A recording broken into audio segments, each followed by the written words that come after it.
Have you ever been there?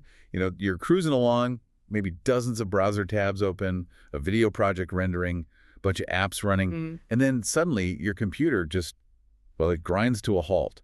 That super fast machine turns into a digital snail, right? Hmm. Crawling through every click. Oh, absolutely. Or, maybe worse, the power flickers.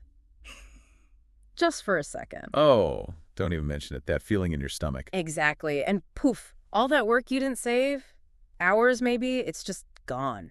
Vanished. It's more than just frustrating, isn't it? Yeah. It feels like, I don't know, a real moment of digital vulnerability. It really does. And those moments, they happen to pretty much everyone. They feel like some kind of tech betrayal.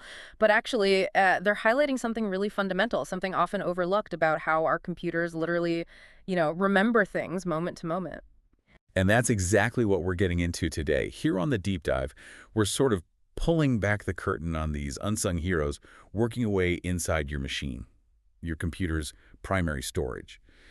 Our mission for you is to really unravel the mysteries of things like RAM, ROM, and that sometimes annoying trick called virtual memory. Yeah, the goal is that by the end, you won't just know the definitions, you'll actually get why your computer slows down sometimes or why that unsaved work disappears. You'll appreciate the pretty sophisticated dance that's happening inside. It's fascinating how basic this is. I mean, without this primary storage, your computer just wouldn't work as we know it. Not at all. Think of it like the computer's immediate workspace, like the super fast area right next to the brain, the CPU, where it keeps everything it's actively working on for instant access. Okay, right. So we know computers have hard drives, SSDs for long-term storage. Why the need for this extra super fast memory right there next to the CPU? What's the thinking behind that? That's a great question. It really takes us back to the core design of almost all modern computers, something called the von Neumann architecture. It sounds technical, but the idea is simple.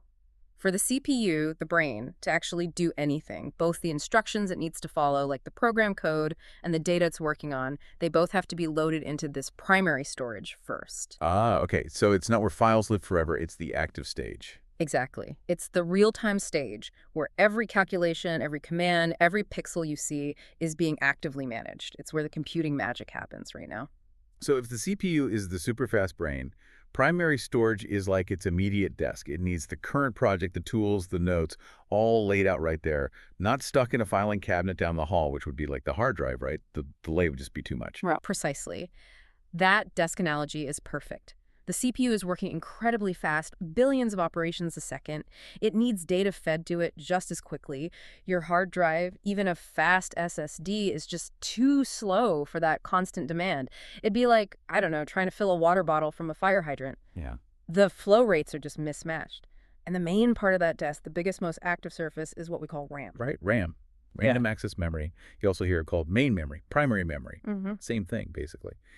And the key thing, besides speed, is that you can both read from it and write to it constantly. It's like a dynamic whiteboard. Exactly, a whiteboard constantly being written on, erased, rewritten, millisecond by millisecond, and its speed is just phenomenal compared to storage drives. We're talking orders of magnitude faster. The CPU needs data now, and RAM delivers. And the random access part, what does that mean exactly? It sounds a bit chaotic. It's not chaotic, no. It actually means the opposite in a way. It means the CPU can grab any piece of data from anywhere in RAM in the exact same amount of time. It doesn't matter if it's at the start or the end of the memory chip. There's no need to search through things sequentially. It's like having a direct phone number to every single byte of data. Instant connection. That's a great way to put it, Right. because hard drives often do work sequentially, reading blocks of data. So this truly random, equal time access is what makes RAM so suited for active tasks.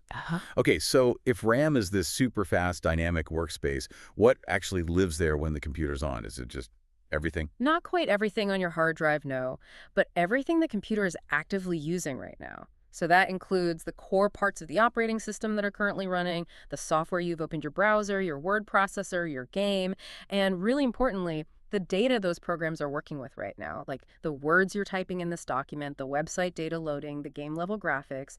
It's all in RAM. Okay, and here's where we circle back to that awful feeling of losing work. We've said RAM holds everything you're doing, your whole digital present, but it has this critical characteristic, right? Something that defines its usefulness, but also its biggest weakness. Indeed. This is the real aha moment for understanding RAM. What happens when the power cuts out? Well, RAM is volatile, Volatile. meaning Meaning, if the power goes off, poof, everything stored in RAM is instantly gone, wiped clean, irretrievably lost. It's like that whiteboard analogy again. Turn off the lights, the writing disappears. Every single time you power down, RAM starts empty. the painful lesson. I Ugh. definitely learned that the hard way back in school, that sudden power outage during a storm. Yeah. So the big takeaway here is that RAM is temporary. It's a lightning-fast scratch pad, but anything important needs to be saved somewhere else. Saved to the non-volatile place, like our hard drive or SSD. Exactly. Your secondary storage hard drive, SSD, USB stick, whatever that's non-volatile. It holds onto your data whether the power is on or off. That's where your files, photos, installed programs live permanently. So when you boot up your computer, the first thing it does is copy the essential operating system parts from that permanent storage into the empty RAM. Then, when you open an app or file, that gets copied into RAM too. That's the loading process you see. It's filling up the workspace. Okay, that makes perfect sense. RAM is this finite workspace, this super fast but limited desk surface. So what happens when it gets full? This sounds like my 50 tabs open problem. You keep opening stuff, documents, apps, and suddenly, boom, RAM is totally full. You try to open one more thing, maybe another browser tab for some quick research, but there's no physical RAM left. What happens? Does it just crash?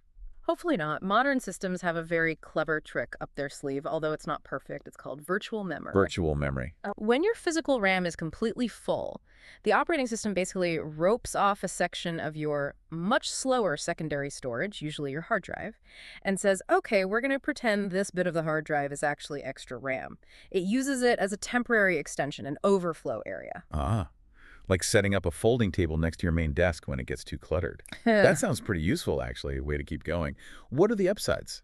Because it sounds like there must be a catch. There definitely is a catch, but let's cover the good parts first. One, it uses that cheaper secondary storage. Gigabyte for gigabyte, hard drive space is way cheaper than RAM. Two, and this is the big one, it lets you run more programs or bigger programs than could physically fit into your RAM all at once. Imagine not being able to run your browser and music player at the same time. Virtual memory prevents those hard out-of-memory errors most of the time. It lets you keep working, keeps things open. That's huge. Yeah. It basically enables modern multitasking on machines that don't have, infinite RAM. But you mentioned a catch. And I suspect this is why my computer turns into that digital snail when I push it too hard. You got it.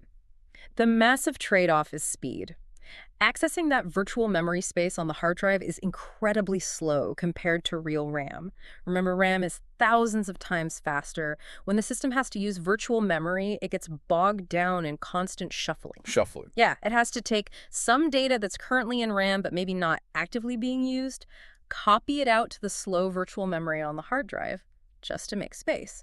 Then it can copy the new data you need from the hard drive into the now freed up space in RAM so the CPU can actually use it. This constant swapping back and forth between fast RAM and the slow hard drive, that's what causes those major slowdowns, that lag you feel. Oh, that explains it perfectly. It's like your desk is full, so to bring in a new file, you first have to take an old file, walk over to a filing cabinet across the room, file it, then find the new file in the cabinet, walk back, and finally put it on your desk.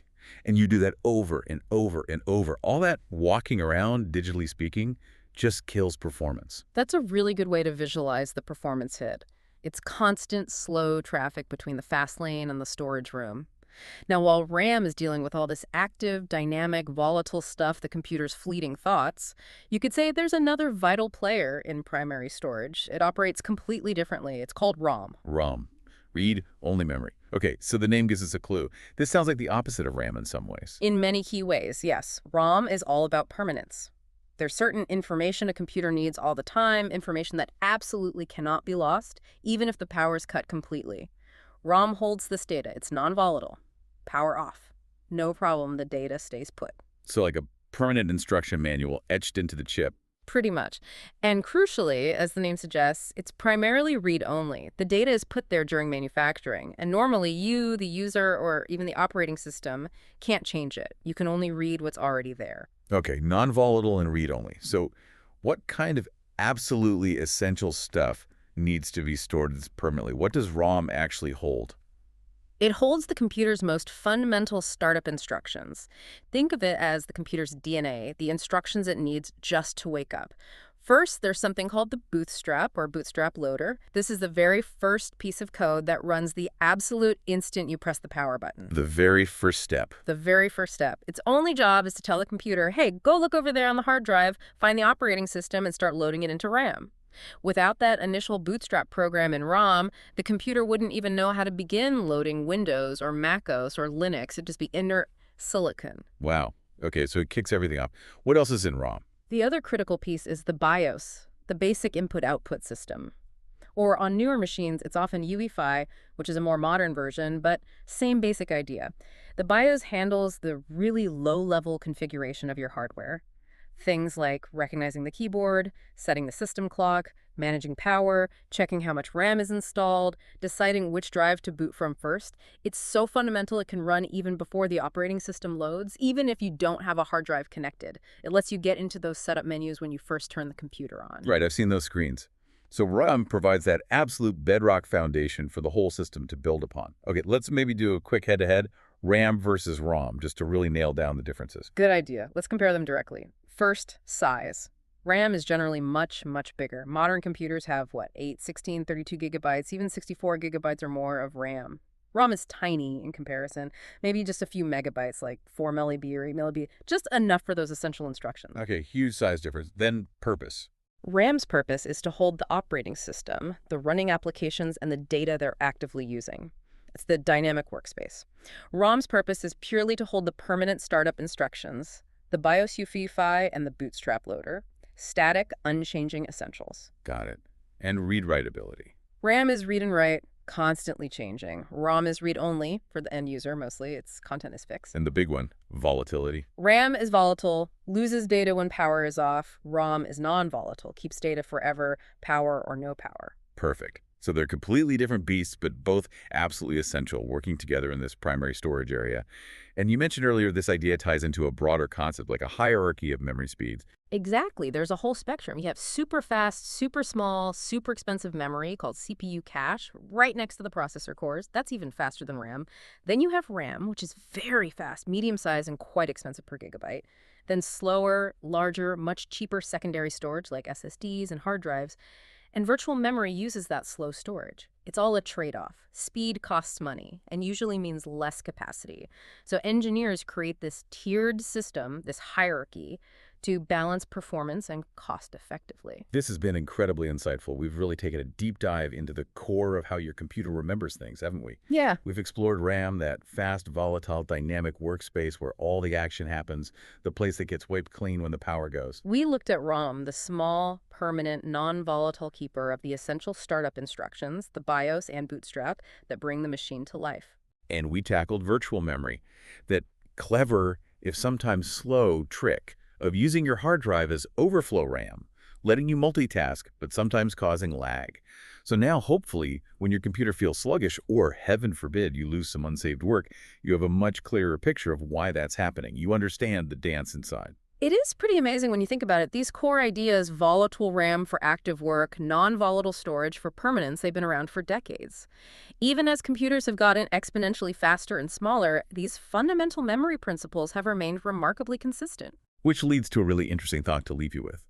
We've optimized RAM and ROM, made them faster, denser, cheaper over time. But the basic division remains. So what might the next leap look like? Could we ever see a new type of memory that truly breaks this mold?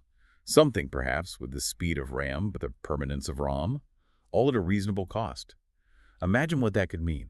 No more boot times. No more lost work from power cuts ever. How would that fundamentally change our relationship with our devices and the amount of data we could instantly access and manipulate? That's the million-dollar question, isn't it? A true universal memory. It's the holy grail researchers are chasing. Something to ponder, definitely. What would a world without the save button really look like? Have you ever been